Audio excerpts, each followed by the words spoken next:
Subscribe now and press the bell icon. Never miss an update. नमस्कार मित्रों, स्वागत करता हूं सभी का इस YouTube चैनल पर। साथियों, साइकोलॉजी की जो क्लास लगा रखी है 11th जो साइकोलॉजी है RBSC की बुक, उसमें आपके 2 चैप्टर में कंप्लीट करा चुका हूं। 4 क्लासों में ही आपके 2 चैप्टर पूरे हो चुके हैं। जो आपका चैप्टर 3 है वो आपके सिलेबस में नहीं है, तो उसको मैंने छोड़ दिया है। अब आप पढ़ने वाले हैं इकाई 4 मानव विकास के बारे में।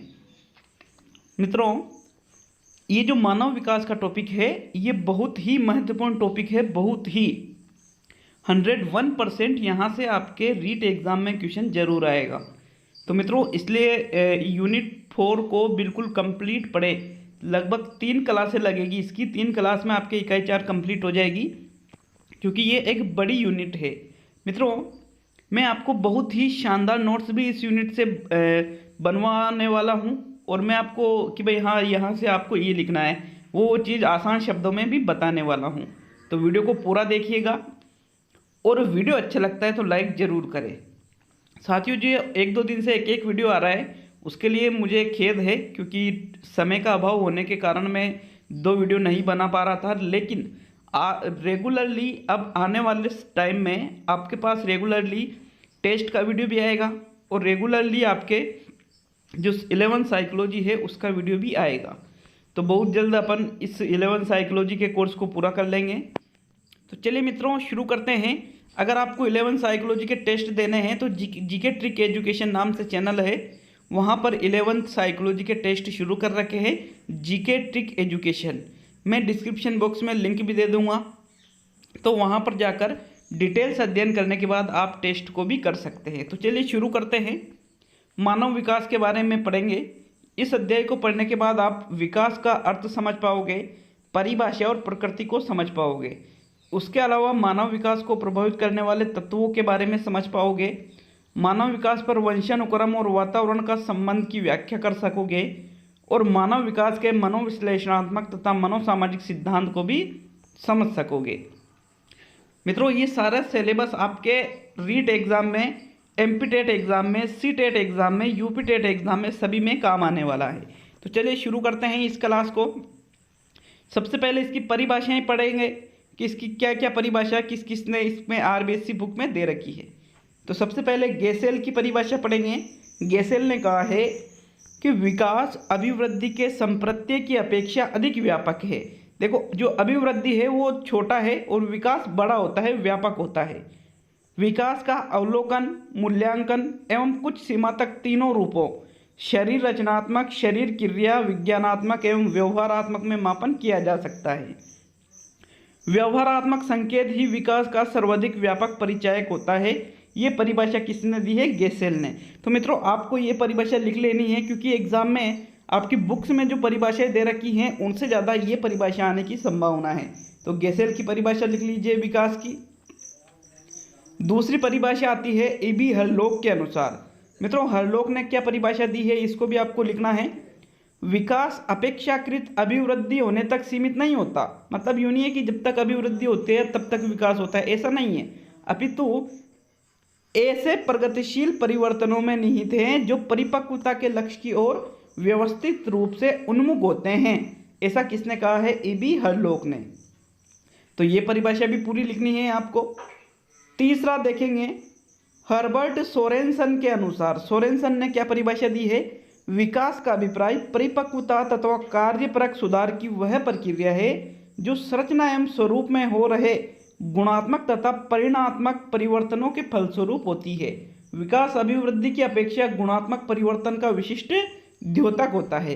तो मित्रों, ये परिभाषा भी आपको लिखनी है। मैं वापस कह रहा हूँ कि इस बुक से डायरेक्टली आपके एग्जाम में क्वेश्चन बनने वाले हैं, तो इन परिभाषाओं को जरूर लिखे। 20-20, 25-25 परिभाषा नहीं है, इसमें कम परिभाषा है और इनमें से क्वेश्चन आने के ज़्यादा चांस होते हैं। और लास्ट इसकी परिभाषा दे रखी है इन्होंने इरा गॉर्डन के अनुसार। इरा गॉर्डन ने क्या कहा है कि व्यक्ति का विकास एक ऐसी प्रक्रिया है जिसका प्रारंभ जन्म के समय से ही हो जाता है और वह तब तक चलती रहती है जब तक व्यक्ति पूर्णता को प्राप्त नहीं कर लेता। दूसरे शब्दों में विकास व्यक्ति के अधिकतम संगठन और एकीकरण की पूर्णता की प्रक्रिया है। तो मित्रों इस परिभाषा को भी आपको लिख लेना है। तो ये विकास की 4 परिभाषा हैं, ज़्यादा परिभाषा नहीं है, 4 मेरे अनुमान से, क्योंकि जब मैंने आपको साइकोलॉजी के नोट्स पढ़ाए थे मेरे, तो उसमें आपको बहुत सारी परिभाषाएं लिखाई थी, लेकिन यहाँ पर जो परिभाषा लिखी हुई है इसमें आपको कुछ नयापन भी मिलेगा, और वो चीज़ें जो आपके एग्जाम में डायरेक्टली पूछी जाती है वो परिभाषा यहाँ पर है। तो मित्रों ये तो थी विकास की परिभाषाएं। अब पढ़ने वाले हैं विकास के अर्थ के बारे में। ये भी एग्जाम में बिल्कुल एग्जाम की चीज़ें हैं ये, इसलिए मैं डिटेल में पढ़ा रहा हूँ आपको। और ये मानो आप अगर आप 11-12 का कंप्लीट कोर्स यहाँ से रेगुलर लेते हो तो आपको साइकोलॉजी में वो चीज़ें मिलेंगी जो आपको पैसे देकर भी नहीं मिली है, बिल्कुल निःशुल्क है साथियों ये। तो चलिए शुरू करते हैं, विकास का अर्थ क्या होता है। तो मित्रों टॉपिक डाल लीजिए विकास का अर्थ, लिख लीजिए विकास का अर्थ, मीनिंग ऑफ डेवलपमेंट। मित्रों शुरू करते हैं। विकास का अर्थ है अधिक प्रगति, अधिक उन्नति, अधिक प्रकटीकरण और अधिक परिपक्वता की ओर जाना। ये यहाँ तक लिख लीजिए कि विकास का अर्थ क्या है। अधिक प्रगति होना भी विकास है, अधिक उन्नति होना भी विकास है, अधिक प्रकटीकरण भी विकास है और अधिक परिपक्वता की ओर भी जाना भी विकास है। तो मित्रों एग्जाम में क्वेश्चन यहाँ से यूँ बन सकता है कि विकास का अर्थ है अधिक प्रगति, अधिक उन्नति, अधिक प्रकटीकरण और उपयुक्त सभी, या अधिक परिपक्वता की ओर जाना। ये सभी चीज़ें विकास के अंतर्गत आ जाती है। तो यहाँ तक लिख लिया सभी ने, अधिक परिपक्वता की ओर जाना। इसके बाद ये जो अब पढ़ने वाले हैं इनको समझना है, इनको लिखना नहीं है, जहाँ से लिखना होगा मैं आपको बता दूंगा। तो शुरू करते हैं। यह समय के साथ उक्त परिवर्तनों को इंगित करता है जो केवल मात्रात्मक मापन न होकर अपने को निश्चित व्यवहार पैटर्न, प्रतिमान या प्रतिरूप के रूप में व्यक्त करता है। तो मित्रों सीधी सी चीज़ है, विकास सिर्फ मात्रात्मक नहीं है, यह गुणात्मक है। यह जो व्यक्ति का व्यवहार है उनको व्यक्त करता है। यह मात्रात्मक ना होकर कैसा होता है, व्यक्ति के व्यवहार को यह प्रकट करता है साथियों।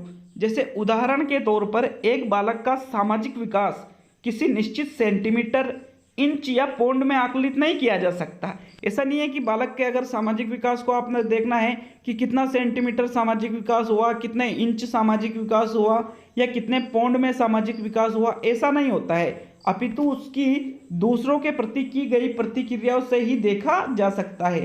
देखिए जो सामाजिक विकास बालक का देखना है आपको, तो दूसरे लोगों के प्रति कैसा व्यवहार करता है, कैसी प्रतिक्रिया देता है, इस चीज का देख करके आप उसका आकलन कर सकते हो कि बालक में सामाजिक विकास कितना हुआ है।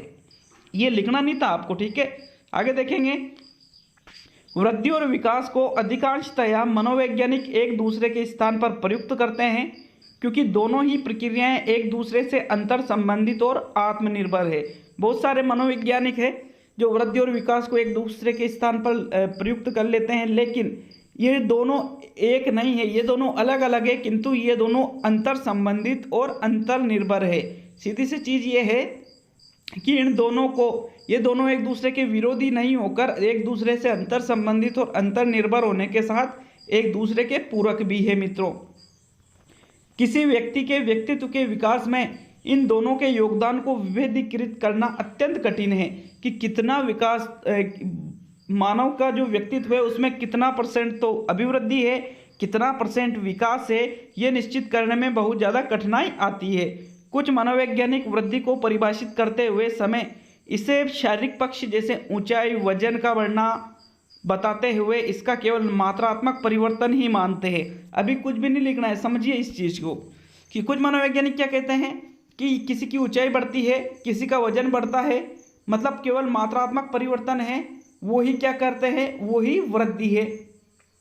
अमेरिकी बाल मनोवैज्ञानिक अर्नाल्ड गेसल लिखते हैं कि वृद्धि वातावरण की वनस्पति जीव स्वयं का कार्य है।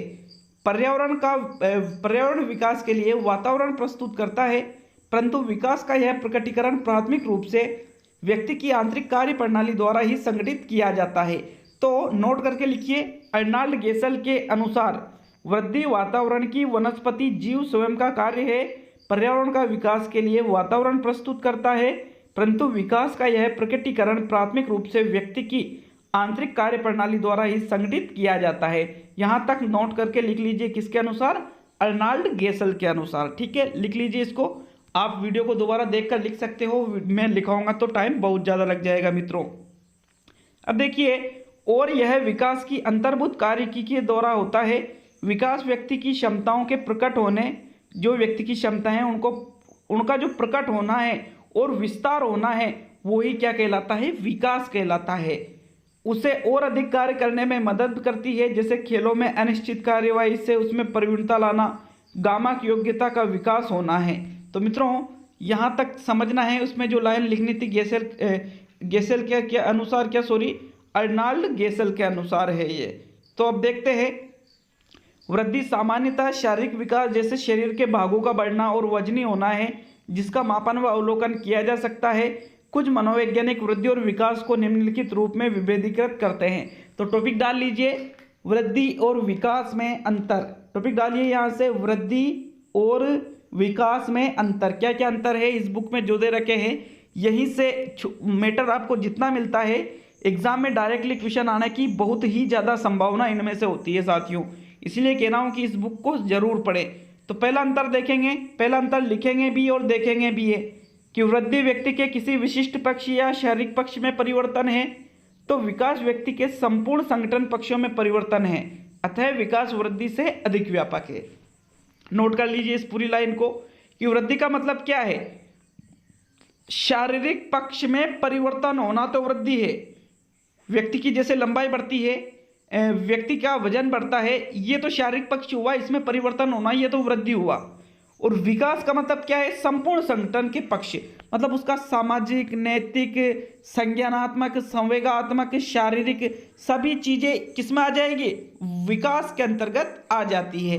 तो मतलब इसका सीधा सा मतलब क्या निकलता है कि विकास वृद्धि से अधिक व्यापक है। विकास बड़ा क्षेत्र है और वृद्धि छोटा क्षेत्र है। तो पहला नोट लिख लीजिए इसको।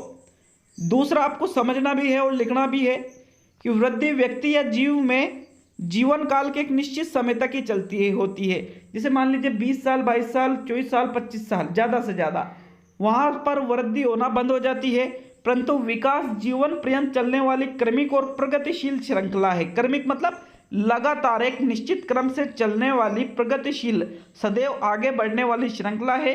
व्यक्ति का विकास निरंतर होता रहता है। ऐसा नहीं है कि 15-20 साल तक, 30 साल तक व्यक्ति का विकास हुआ और इसके बाद विकास होना बंद हो गया। उसके बाद वृद्धि होना बंद हो सकती है, लेकिन विकास होना बंद नहीं होता है। तो दूसरे पॉइंट को भी आप लिख लीजिए मित्रों, एग्जाम की दृष्टि से बहुत ही इंपॉर्टेंट। तीसरा है, विकास सार्थक वृद्धि के अभाव में भी संभव है। कि अगर व्यक्ति की सार्थक वृद्धि मतलब जितनी होनी चाहिए उतनी वृद्धि नहीं होती है, तो ये जरूरी नहीं है कि उसका विकास भी वहीं पर रुक जाएगा। ऐसा नहीं है। मान लीजिए एक सामान्य व्यक्ति की लंबाई 5 से 6 फीट के लगभग अगर होती है और कोई व्यक्ति अगर 3 फीट का ही रह जाता है, तो यूं नहीं है कि उसका विकास नहीं होगा। विकास तो उसका भी होगा, भले उसकी सार्थक वृद्धि नहीं हुई हो। तो मित्रों ये विकास का तीसरा पॉइंट था, इसको भी आपको लिख लेना है।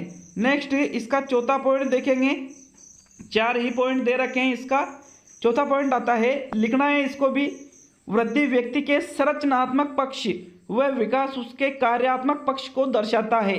कार्य के बिना संरचना का महत्व गौण होता है। देखिए वृद्धि का संरचनात्मक पक्ष का मतलब उसकी जो शारीरिक संरचना है वो तो वृद्धि को निहित प्रदर्शित करती है, और व्यक्ति जो कार्य करने का जो पक्ष है कि व्यक्ति किसी कार्य को कितना करता है, कितने समय में कितनी गुणवत्तापूर्ण करता है, ये चीज विकास को दर्शाता है। अगर जो कार्य करने की क्षमता नहीं है और व्यक्ति दिखने में भले कैसा हो, तो फिर उसकी जो संरचना है, शारीरिक संरचना, उसका महत्व गौण हो जाता है। तो मित्रों ये इसका चौथा पॉइंट था, इसको भी आपको नोटबुक में नोट कर लेना है।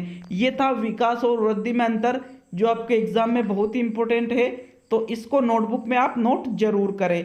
अब आगे जो देखेंगे उसको अभी नोट नहीं करना है, जब मैं कहूँ कि इसको लिख लेना है तभी आपको लिखना है, क्योंकि एक्स्ट्रा चीज़ें लिखने से क्या होगा, रजिस्टर आपका बहुत ज़्यादा भरा जाएगा। अभी 12th की किताब भी बाकी है, हालांकि इसके 40 पेज हो चुके हैं और 108 पेज है इसमें। तो 108 पेज में भी आपके 10-12 पेज तो हटा दीजिए जो आपके सिलेबस में नहीं है, और 20 पेज हटा दीजिए, 40 पेज, तो लगभग 50 पेज और बच रहे हैं इसके, और 10 दिन के अंदर अंदर आपके ये किताब भी संपूर्ण में करा दूंगा। तो नेक्स्ट देखते हैं,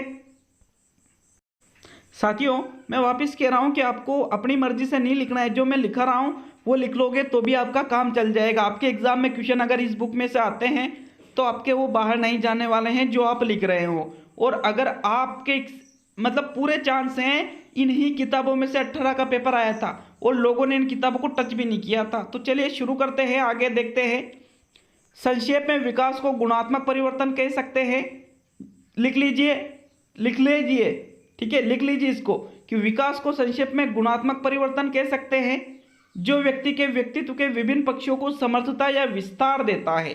विस्तार मतलब आगे बढ़ाता है, उसका विकास करता है। हरलोक के शब्दों में कह सकते हैं, नोट करके लिखना है इसको भी, हरलोक के अनुसार विकास अभिवृद्धि तक ही सीमित नहीं है, इसके बजाय इसमें प्रौढ़ावस्था के लक्ष्य की ओर परिवर्तनों का प्रगतिशील क्रम निहित रहता है। विकास के फलस्वरूप व्यक्ति में नवीन विशेषताएं और नवीन योग्यताएं प्रकट होती है। व्यक्ति का विकास होता है तो उसमें कुछ नई विशेषताएं भी आती है, कुछ नवीन योग्यताएं भी आती है। तो मित्रों, ये किसके अनुसार लिखना है आपको? हरलोक के अनुसार। ये भी आपको नोटबुक में नोट करना है। बात करने वाले हैं विकास की प्रकृति के बारे में। टॉपिक डाल लीजिए, विकास की प्रकृति, नेचर ऑफ डेवलपमेंट। विकास की प्रकृति क्या होती है? विकास की प्रकृति देखते हैं। विकास की प्रक्रिया की विस्तृत जानकारी के लिए विकास की प्रकृति का सामान्यीकरण करना आवश्यक है। यह नोट नहीं करना है आपको। विकास की प्रकृति को विकास के सिद्धांतों द्वारा समझा जा सकता है। गैरिसन तथा अन्य के अनुसार, नोट करिए इसको, ये ऊपर नहीं लिखना है, अब आपको सिर्फ यह लिखना है विकास की प्रकृति में क्या लिखना है। गैरिसन तथा अन्य के अनुसार जब बालक विकास की एक अवस्था से दूसरी अवस्था में प्रवेश करता है तब उसमें कुछ परिवर्तन देखते हैं। अध्ययनों ने सिद्ध कर दिया कि ये परिवर्तन निश्चित सिद्धांतों के अनुसार होते हैं। इन्हीं को विकास के सिद्धांत भी कहा जाता है। विकास के मूलभूत सिद्धांत निम्नलिखित है। तो मित्रों, आपको कहाँ तक लिखना है? गैरिसन तथा अन्य ने जो कहा है कि बालक जब एक अवस्था से दूसरी अवस्था में जाता है तो उसमें कुछ परिवर्तन देखने को मिलते हैं और ये परिवर्तन कुछ सिद्धांत होते हैं, विकास के सिद्धांत उनके अनुसार होते हैं। यहाँ तक लिखना है आपको। ये लिखने के बाद में टॉपिक डालना है आपको विकास के सिद्धांत। क्या लिखना है? टॉपिक क्या डालोगे? विकास के सिद्धांत। विकास के सिद्धांतों को भी मित्रों आज ही इसी क्लास में पढ़ेंगे।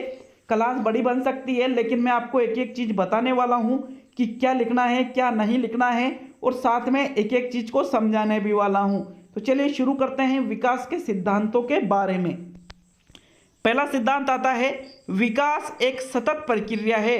Development is A continuous process. सतत, लगातार चलने वाली प्रक्रिया। ऐसा नहीं है कि विकास रुक जाता है, ऐसा कभी नहीं होता है। विकास चलता रहता है, हालांकि ये कम ज़्यादा होगा वो अलग चीज़ है, लेकिन यह एक लगातार चलने वाली प्रक्रिया है। तो देखते हैं विकास एक सतत प्रक्रिया में। टॉपिक डाल लीजिए पहला, विकास के जो सिद्धांत है उसमें पहला सिद्धांत आता है, एग्जाम की दृष्टि से बहुत ही महत्वपूर्ण चीज़ें हैं। पहला सिद्धांत लिख लीजिए, विकास एक सतत प्रक्रिया है। तो इसको देखते हैं और फिर इसमें से क्या नोट करना है वो भी बताऊंगा। विकास निरंतर चलता रहता है। विकास की यह गति कभी तीव्र और कभी धीमी हो सकती है। उदाहरणार्थ, प्रथम 3 वर्षों में बालक के विकास की प्रक्रिया बहुत तीव्र होती है और उसके पश्चात धीमी पड़ जाती है, परंतु विकास की प्रक्रिया निरंतर चलती अवश्य रहती है। व्यक्ति में कोई आकस्मिक परिवर्तन नहीं होता है। स्किनर के शब्दों में विकास प्रक्रियाओं की निरंतरता का सिद्धांत केवल इस तथ्य पर बल देता है कि व्यक्ति में कोई आकस्मिक परिवर्तन नहीं होता है। आकस्मिक मतलब अचानक, ऐसा नहीं है कि अचानक विकास हो गया, नहीं, धीरे धीरे चलेगा, धीरे धीरे उनमें विकास होगा, धीरे धीरे उसमें परिवर्तन होगा, लेकिन लगातार विकास चलता रहता है। तो बिल्कुल पूरा का पूरा पैराग्राफ आपको लिखना है, क्योंकि एग्जाम में पूरे पैराग्राफ में से प्रश्न बन सकता है। प्रश्न बन सकता है निम्न में से विकास के सिद्धांत है कि विकास एक सतत प्रक्रिया है। क्वेश्चन बन सकता है निम्न में से विकास की विशेषता है, विकास निरंतर चलती रहने वाली प्रक्रिया है। क्वेश्चन बन सकता है कि विकास की गति तीव्र होती है। प्रारंभ के 3 वर्षों में विकास की गति रुक जाती है। क्या यह कथन सत्य है? तो आप कहोगे नहीं, ये कथन सत्य नहीं है।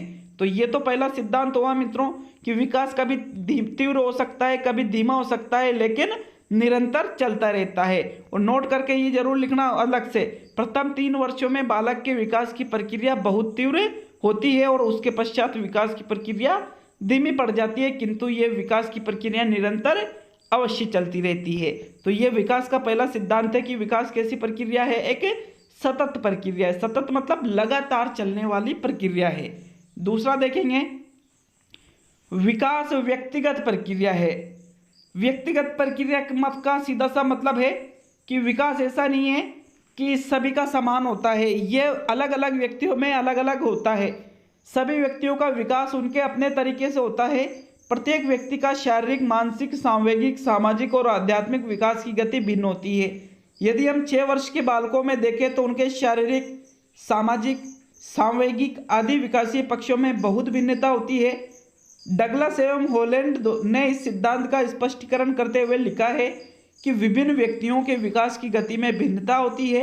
यह विभिन्नता विकास के संपूर्ण काल में यथावत बनी रहती है। तो सीधा सा मतलब है कि विकास कैसी प्रक्रिया है, एक व्यक्तिगत प्रक्रिया है। व्यक्तिगत मतलब सभी व्यक्तियों का विकास अलग अलग तरीके से होता है, अलग अलग मतलब ऐसा नहीं है कि सभी का विकास एक जैसे हो रहा है। किसी का सामाजिक विकास अलग तरीके से होता है, किसी का ज़्यादा होता है, किसी का कम होता है। तो इस प्रकार मित्रों आप कह सकते हो कि विकास कैसी प्रक्रिया है, एक व्यक्तिगत प्रक्रिया है। समान विकास, एक साथ जन्म लेने वाले 2 बालकों का विकास भी समान नहीं होता है, सभी का विकास अलग अलग होता है। तो मित्रों विकास कैसी प्रक्रिया है, व्यक्तिगत प्रक्रिया है। आपको इसमें लिख लेना है कि सभी व्यक्तियों का विकास उनके अपने तरीके से होता है।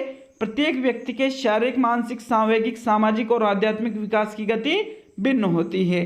उसके बाद में आपको लिखना है, डगलस एवं हॉलैंड के अनुसार विभिन्न व्यक्तियों के विकास की गति में भिन्नता होती है और यह विभिन्नता विकास के संपूर्ण काल में यथावत बनी रहती है। तो यह दूसरा सिद्धांत था। तीसरा सिद्धांत है मित्रों, विकास एक सुव्यवस्थित क्रम में होता है। सुव्यवस्थित क्रम में, development followed an orderly sequence, सुव्यवस्थित क्रम में विकास होता है। यद्यपि प्रत्येक व्यक्ति के विकास की गति में भिन्नता तो होती है, भिन्नता होती है बिल्कुल, लेकिन सभी व्यक्तियों का विकास एक सुव्यवस्थित और क्रमबद्ध तरीके से होता है। मनोवैज्ञानिकों ने विकास की कुछ निर्धारित प्रवृत्तियां बतलाई है, जिसमें मुख्य प्रवृत्तियां निम्नलिखित है। तो टॉपिक डाल लीजिए तीसरा, विकास एक सुव्यवस्थित क्रम में होता है। उसमें पहला पढ़ेंगे आपादीय, सिर से पांव की ओर, सिफेलोकोडल जिसको आप कहते हो, सिफेलोकोडल भी जिसको कहा जाता है कि विकास सिर से पांव की ओर या आपादीय होता है। आपादीय का मतलब भी सिर से पांव की ओर ही होता है। तो मित्रों पहला टॉपिक डाल लीजिए आपादीय। तीसरे में पहला टॉपिक, विकास शीर्ष भाग से आरंभ होकर पादीय, पैर की ओर जाता है। उदाहरणार्थ भ्रूण का सिर भाग उसके पैरों से पूर्व विकसित होता है। जन्म के पश्चात भी सिर भाग शरीर के नीचे के भाग से पहले विकास करता है। तो सीधी सी चीज है, सिफेलोकोडल का मतलब क्या होता है कि मानव का विकास सिर से पैर की ओर होता है। इतना ही आपको लिख लेना है, सिर का पहले विकास होता है और पैर का विकास बाद में होता है। तो यहाँ पर जब भ्रूण होता है, भ्रूण मतलब जब वो गर्भ में होता है तब भी सिर का निर्माण पहले होता है, सिर का विकास पहले होता है और फिर विकास किसकी तरफ बढ़ता है, पैरों की ओर बढ़ता है। तो आपादीय या सिर से पांव या सिफेलोकोडल, ये तीनों टॉपिक डाल के लिख लेना है। मानव का विकास सिर से पैर की होता है, इतना ही लिखना है मित्रों इसमें आपको। दूसरा लिखिए टॉपिक, भीतर से बाहर की ओर, प्रोक्सिमो डिजिटल। प्रोक्सिमो डिजिटल विचारधारा क्या कहती है कि विकास शरीर के केंद्र भाग से शुरू होकर बाहरी मतलब परिधि भागों की ओर बढ़ता है। उदाहरणार्थ शिशु पहले पूरे कंधे और फिर कोहनी, तत्पश्चात कलाई और फिर अंगुलियों का प्रयोग किसी वस्तु को पकड़ने के लिए करता है। इस प्रकार शिशु पहले संपूर्ण शरीर तथा बाद में किसी विशेष भाग जैसे अंगुलियों का काम में लेता है। ये कहलाता है प्रोक्सिमो डिजिटल, भीतर से बाहर की ओर भी विकास होता है। तो मित्रों प्रोक्सिमो डिजिटल विचारधारा में आपको लिखना है कि विकास शरीर के केंद्र भाग से शुरू होकर बाहर के भागों की ओर बढ़ता है। इतना ही आपको इसमें लिख लेना है। उदाहरण लिखना चाहो तो आप उदाहरण भी इसका लिख सकते हो कि पहले पूरे कंधे का प्रयोग करेगा, फिर कोहनी का, फिर कलाइयों का और फिर अंगुलियों का प्रयोग करके वो किसी चीज़ को पकड़ने सीख जाएगा। जैसे बालक के सामने आप एक चाय का कप रखते हो तो जब बालक का विकास हाथों तक आएगा तो पूरे दोनों हाथों को ले जाएगा पकड़ने के लिए, फिर कोहनियों को मोड़ने लगेगा, फिर कलाइयों को मोड़ने लगेगा और फिर उंगलियों का प्रयोग करके वो कप को उठाना सीख जाता है। तो ये होता है भीतर से बाहर की ओर। तीसरा देखेंगे, तीसरी विशेषता गामक, लोकोमोशन। मित्रों गामक, ये चीज़ें आपको कहीं पढ़ने को नहीं मिलेगी सारी एक जगह, लेकिन यहाँ से एग्जाम में क्वेश्चन बनने की बहुत ज़्यादा संभावना है। तो गामक का मतलब क्या है? गामक का सीधा सा मतलब है चलना, बैठना, दौड़ना, हंसना, ये सारी चीज़ें गामक क्रियाओं के अंतर्गत आती है। तो देखें, लोकोमोशन विश्व के सभी संस्कृतियों में सभी बालकों में गति का विकास भी एक क्रमबद्धता में ही होता है।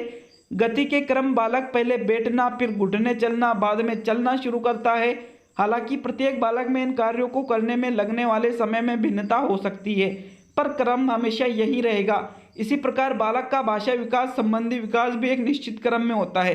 तो गामक क्या कहता है कि दुनिया के किसी भी कोने का बालक हो, उन सभी का विकास एक क्रम में होता है कि सभी बालक सबसे पहले बैठना सीखेंगे, फिर घुटने के बल चलना सीखेंगे और बाद में चलना सीखेंगे और फिर उसके बाद में दौड़ना सीखेंगे।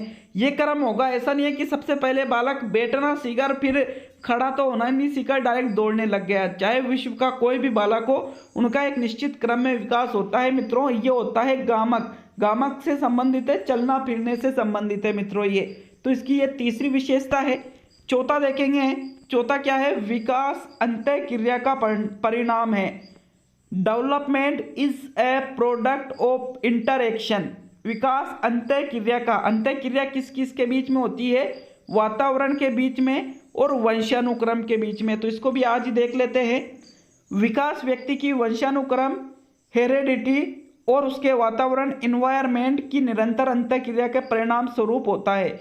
व्यक्ति के विकास में न केवल आनुवंशिकी और न केवल वातावरण योगदान देता है, वरन यह दोनों की अंतः क्रिया के कारण होता है। इसकी पुष्टि स्किनर के इन शब्दों द्वारा होती है। यह सिद्ध किया जा चुका है कि वंशानुक्रम उन सीमाओं को निश्चित करता है जिनके आगे बालक का विकास नहीं किया जा सकता। इसी प्रकार यह भी प्रमाणित किया जा चुका है कि जीवन के प्रारंभिक वर्षों में दूषित वातावरण, कुपोषण या गंभीर रोग जन्मजात योग्यताओं को कुटित या निर्बल बना देते हैं। तो मित्रों ये होता है विकास, वंशानुक्रम और अंतःक्रिया का परिणाम है। मित्रों इसको भी आपको नोटबुक में नोट करना है। क्या लिखोगे इसमें आप? एक तो ये स्किनर के शब्द भी आपको पूरे लिख रहे हैं और साथ में यूँ भी लिखना है कि विकास वंशानुक्रम और वातावरण की अंतःक्रिया का परिणाम होता है। इतना ही आपको इस पैरा में लिखना है। बाकी के जो विकास संबंधी सिद्धांत है वो बाकी के कल पढ़ेंगे 5वें सिद्धांत से। आज के लिए इतनी क्लास काफ़ी है। नेक्स्ट क्लास में मिलेंगे और आपको लगभग शाम के टाइम पे टेस्ट का वीडियो आएगा। शाम के टाइम पे, शाम के मतलब 4 बजे के लगभग आपके टेस्ट का वीडियो आ जाएगा। तो मित्रों मिलते हैं शाम के टेस्ट के वीडियो में। बहुत बहुत धन्यवाद मित्रों। अगर वीडियो अच्छा लगता है तो एक छोटा सा लाइक करके जरूर जाना। कहने की आवश्यकता नहीं है कि चैनल को सब्सक्राइब करना नहीं भूलें, क्योंकि आप लोग मुझसे जुड़ोगे तो मुझे मोटिवेशन मिलेगा और मैं आपको और अच्छे नोट्स बनवा कर दूंगा। तो सभी मित्रों का बहुत बहुत धन्यवाद। वीडियो को लाइक करें, शेयर करें, कमेंट बॉक्स में कमेंट करके जाएं और चैनल बनाए तो सब्सक्राइब जरूर करके जाएं। मिलते हैं अगले वीडियो में।